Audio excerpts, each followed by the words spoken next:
2026កាលពីថ្ងៃទី7ខែឧសភាលោកសុនចន្ទថុលអនុប្រធានទី1នៃក្រុមប្រឹក្សាអភិវឌ្ឍកម្ពុជាបានបញ្ជាក់ថាក្នុងចំណោមតំបន់សេដ្ឋកិច្ចពិសេសដែលមានអាជ្ញាប័ណ្ណចំនួន52គឺមានតែ35ប៉ុណ្ណោះដែលកំពុងដំណើរការបើតាមលោកសុនចន្ទថុលក្រុមប្រឹក្សាអភិវឌ្ឍកម្ពុជានឹងពិនិត្យឡើងវិញចំពោះតំបន់សេដ្ឋកិច្ចពិសេសដែលមានអាជ្ញាប័ណ្ណប៉ុន្តែគ្មានសកម្មភាពទាំងនោះហេតុអ្វីតំបន់សេដ្ឋកិច្ចពិសេសមួយចំនួននៅកម្ពុជាមិនមានសកម្មភាពតំបន់សេដ្ឋកិច្ចពិសេស Special ច្រើនបើធៀបទៅនឹងតំបន់ផ្សេងទៀតនៅក្នុងប្រទេសកម្ពុជាតំបន់ឧស្សាហកម្មដ៏ធំទូលាយទាំងនេះបានផ្ដល់ការលើកទឹកចិត្តនិងអនុគ្រោះទៅដល់វិនិយោគិននិងការគាំទ្រផ្នែករដ្ឋបាលសម្រាប់ការនាំចេញនាំចូលដើម្បីសម្រួលដល់ការធ្វើពាណិជ្ជកម្មលោកដិតជ័យតិចអ្នកជំនាញសេដ្ឋកិច្ចលើកឡើងពីមូលហេតុមួយចំនួនដែលតំបន់សេដ្ឋកិច្ចពិសេសខ្លះនៅកម្ពុជាត្រូវបានអនុញ្ញាតឲ្យបង្កើតឡើងហើយតែបែបពុំមានដំណើរការទៅវិញនោះចំពោះតំបន់សេដ្ឋកិច្ចពិសេសដែលទទួលអាជ្ញាប័ណ្ណហើយប្រមាណជា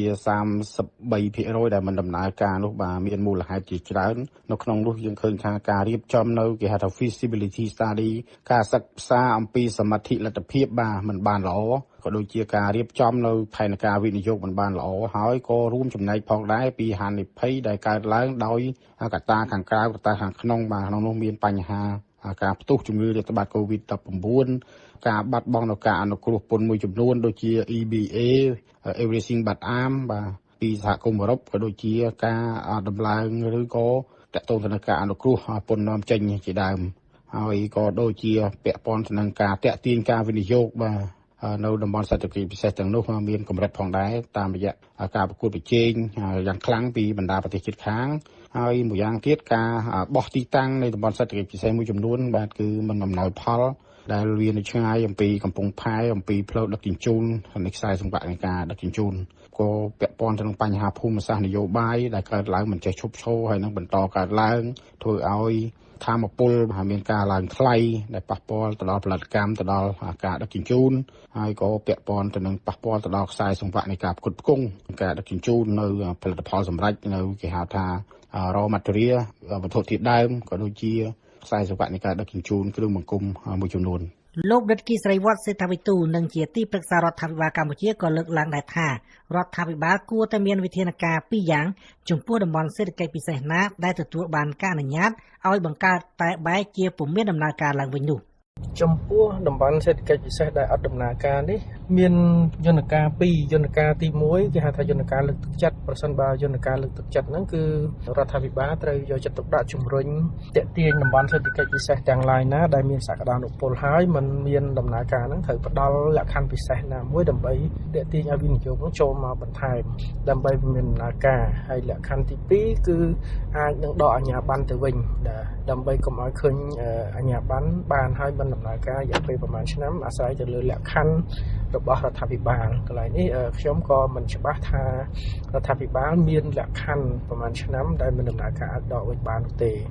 តាមអ្នកជំនាញតំបន់សេដ្ឋកិច្ចពិសេសដែលមិនអាចដំណើរការបានដោយសារតែកត្តាចំនួនព្រំដែនកម្ពុជាថៃដែលបន្តអូសបន្លាយហើយប៉ះពាល់ជាពិសេសនៅតាមខេត្តជាប់ព្រំដែនជាមួយថៃតួយ៉ាងតំបន់ប៉ោយប៉ែតជាដើម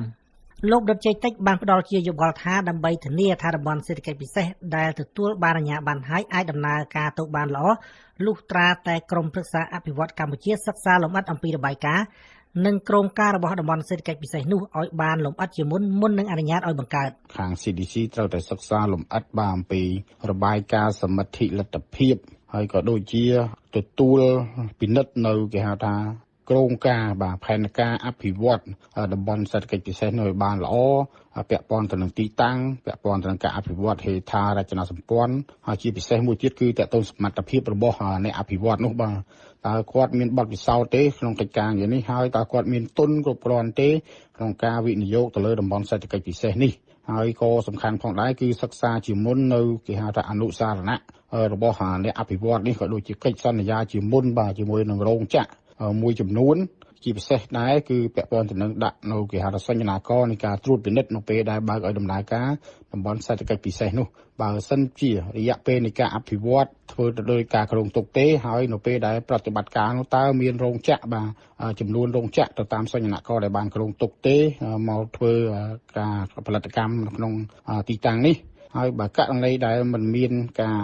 អភិវឌ្ឍមិនមានជាប្រតិបត្តិការនោះទេបាទរដ្ឋាភិបាលគួរតែពិនិត្យមើល ដើម្បីធ្វើការបិទនៅតំបន់សេដ្ឋកិច្ចពិសេសទាំងនេះឬក៏ផ្ទេរបាទទៅដល់អ្នកវិនិយោគឬក៏អ្នកអភិវឌ្ឍនៅតំបន់សេដ្ឋកិច្ចពិសេសថ្មីដែលមានសមត្ថភាពអាចធ្វើឲ្យតំបន់សេដ្ឋកិច្ចដែលមិនដំណើរការនោះអាចដំណើរការឡើងវិញនៅក្នុងវេទិកាវិនិយោគកម្ពុជាឆ្នាំ2026កាលពីថ្ងៃទី7ខែឧសភាលោកឧបនាយករដ្ឋមន្ត្រីសុនចន្ទថុលអនុប្រធានទី1ក្រុមប្រឹក្សាអភិវឌ្ឍកម្ពុជាបានបញ្ជាក់ថាក្នុងចំណោមតំបន់សេដ្ឋកិច្ចពិសេសនៅកម្ពុជាដែលទទួលបានអាជ្ញាប័ណ្ណសរុប52គឺមានតែ35តំបន់ប៉ុណ្ណោះដែលកំពុងដំណើរការលោកថាក្រុមប្រឹក្សាអភិវឌ្ឍកម្ពុជានឹងពិនិត្យតំបន់សេដ្ឋកិច្ចពិសេសដែលពុំមានដំណើរការទាំងនោះបន្ទាប់ពីទទួលបានអាជ្ញាប័ណ្ណសម្រាប់លោកដិតគីសរីវត្តរដ្ឋគួរតែលើកទឹកចិត្តឲ្យមានដំណើរការឡើងវិញចំពោះតំបន់សេដ្ឋកិច្ចពិសេសទាំងឡាយណាដែលនៅជាប់គាំងនិងថារដ្ឋអាចផ្ទេរឈ្មោះពីតំបន់សេដ្ឋកិច្ចពិសេសទៅជាតំបន់សិប្បកម្មក្នុង